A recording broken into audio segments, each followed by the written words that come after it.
Assalamualaikum warahmatullahi wabarakatuh. Perkenalkan, nama saya Ame Iza Najwa dan teman saya Widya Amalina Safika. Kami dari kelompok 9 akan menjelaskan mengenai materi sholat jamak, sholat qashar, dan sholat jamak qashar serta sholat jenazah.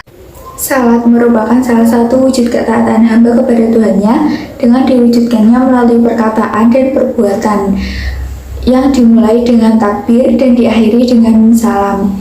Di samping itu juga harus memperhatikan rukun dan syarat yang ada. Allah juga memberikan rukhsah kepada hambanya karena adanya kondisi yang menyulitkan bila sholat dilakukan dalam keadaan biasa. Nah, contoh rukhsah ini seperti sholat jamak, sholat qashar, dan juga sholat jamak qashar. Lalu bagaimana pengertian dari sholat jamak dan juga tata cara sholat jamak ini? Jadi, sholat jamak berarti sholat yang dilaksanakan dengan mengumpulkan dua sholat wajib dalam satu waktu. Misalnya, sholat maghrib dengan sholat isya, sholat zuhur dengan sholat asar. Nah, sholat jamak ini dibagi menjadi dua, yaitu sholat jamak takdim dan juga sholat jamak takhir. Nah, sholat jamak takdim ini merupakan sholat jamak yang dilakukan pada waktu sholat pertama. Jadi misalnya sholat zuhur dengan sholat asar dikerjakan pada waktu sholat zuhur ataupun sholat maghrib digabung dengan sholat isya dilakukan pada waktu sholat maghrib. Nah, sedangkan sholat jamak takhir itu merupakan sholat jamak yang dilakukan pada waktu sholat yang terakhir. Misalnya sholat zuhur dengan asar yang dikerjakan pada waktu sholat asar. Begitupun dengan sholat maghrib dengan isya yang dilaksanakan pada waktu isya. Sebab-sebab dibolehkannya menjamak sholat yaitu musafir atau sedang dalam perjalanan, terus hujan, dan sakit. Syarat dalam melakukan sholat jamak takdim yaitu yang pertama, hendaklah dimulai dengan sholat yang pertama. Misalnya sholat zuhur dilaksanakan terlebih dahulu, baru setelah itu mengerjakan sholat asyar karena waktunya adalah waktu pertama. Yang kedua, berniat menjamak di waktu sholat yang pertama.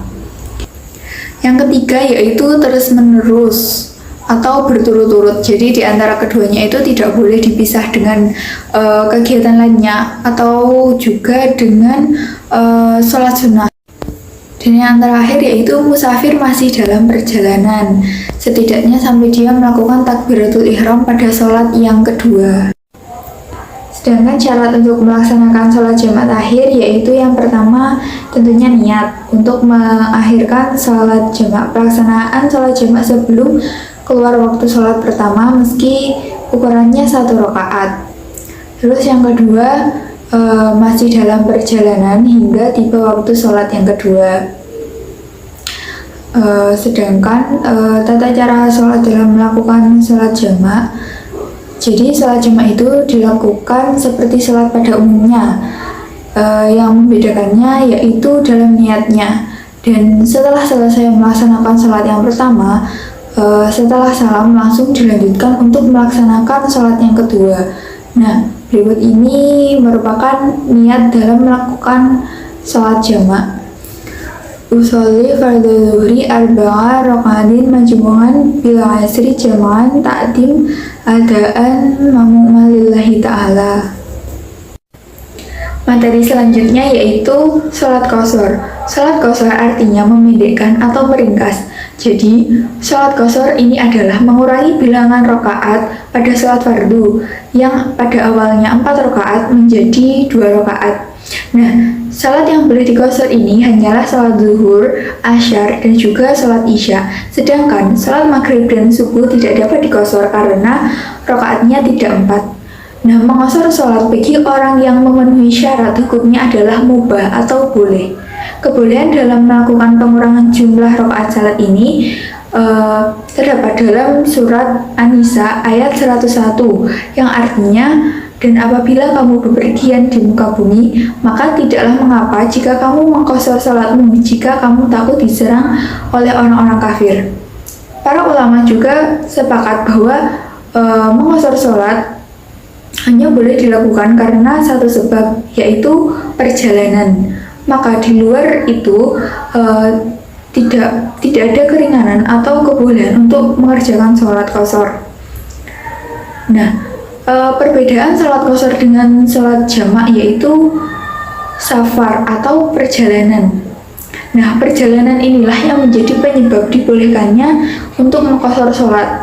Sedangkan jamak masih punya penyebab lain selain perjalanan, seperti sakit ataupun ketakutan ketika hujan dan yang lain sebagainya. Habisnya kebolehan mengqashar sholat ini disebabkan karena telah tibanya di rumah, terus juga berniat untuk bermukim di tempat tersebut, dan juga niat sementara tapi lewat waktu. Nah, syarat dalam mengqashar sholat ini yaitu bepergian, bukan untuk bermaksiat. Jarak perjalanannya minimal 80,64 km. Sholat yang diqashar hanya boleh sholat yang 4 rakaat saja dan bukan qadha. Selanjutnya yaitu niat mengqashar, dan yang terakhir tidak boleh makmum dengan orang yang bukan musafir. Nah, tata cara dalam melakukan sholat qashar sama halnya dengan sholat pada umumnya. Hanya saja jumlah rakaatnya berkurang dari 4 rakaat menjadi 2 rakaat. Nah, untuk niat sholat qashar sebagai berikut. Usolli fardhu dhuhri raka'ataini qashran adaan ma'mumalillahi ta'ala. Materi selanjutnya adalah sholat jamak qashar.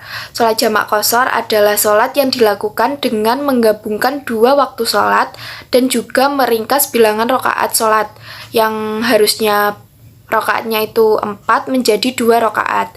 Lalu syarat sholat jamak qashar: yang pertama, sedang dalam perjalanan; yang kedua, perjalanan ditempuh minimal 80 km; yang ketiga, berniat menjamak qashar sholat saat masuk waktu sholat; yang keempat, tidak berniat bermukim di tempat tujuan.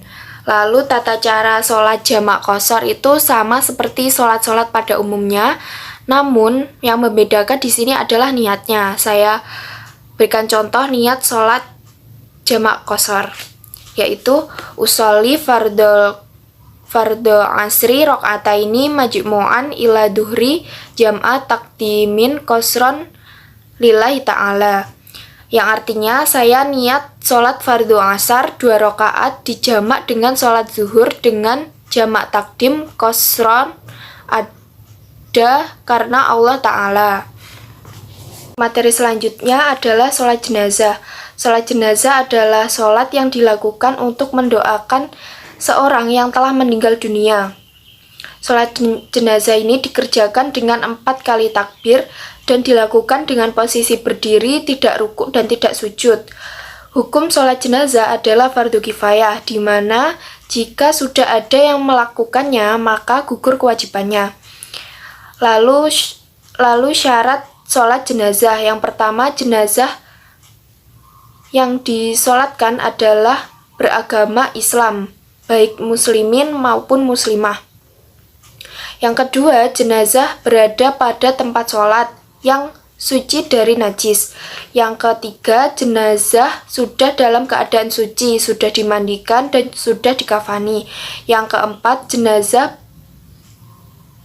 diletakkan di depan imam. Yang kelima, jenazah bukan merupakan orang yang mati syahid.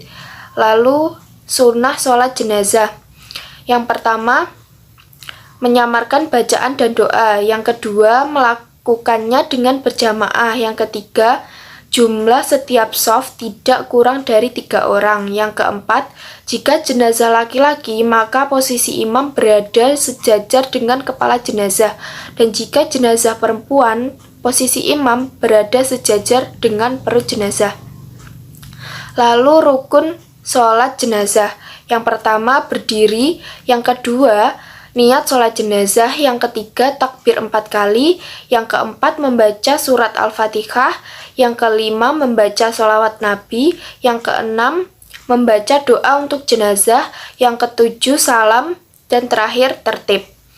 Lalu tata cara sholat jenazah: yang pertama adalah niat sholat.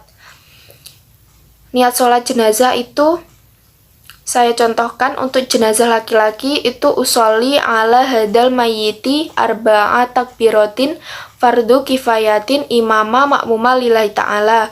Dan untuk jenazah perempuan usolli ala hadzihil mayyitati arba'a takbiratin fardu kifayatin imama makmuma lillahi ta'ala. Yang kedua, takbir dan membaca surat Al-Fatihah. Yang ketiga, takbir kedua lalu membaca sholawat Nabi. Sholawatnya seperti Allahumma sholli ala Sayyidina Muhammad wa ala ali Sayyidina Muhammad kama sholaita ala Sayyidina Ibrahim wa ala ali Sayyidina Ibrahim. Lalu takbir ketiga dan mendoakan jenazah. Doanya seperti Allahumma gfir lahu warhamhu wa'afihi wa'fu anhu. Lalu yang ke-6, takbir keempat dan mendoakan jenazah. Doanya Allahumma la tahrimna ajrahu wa la taftinna ba'dahu waghfir lana walahu. Itu untuk jenazah perempuan. Jika jenazahnya laki-laki, doanya Allahumma la tahrimna ajroha wa la taftina ba'daha waghfir lana walaha. Yang keenam, salam. Sekian penjelasan materi dari kelompok kami, ada kurang lebihnya kami mohon maaf. Wassalamualaikum warahmatullahi wabarakatuh.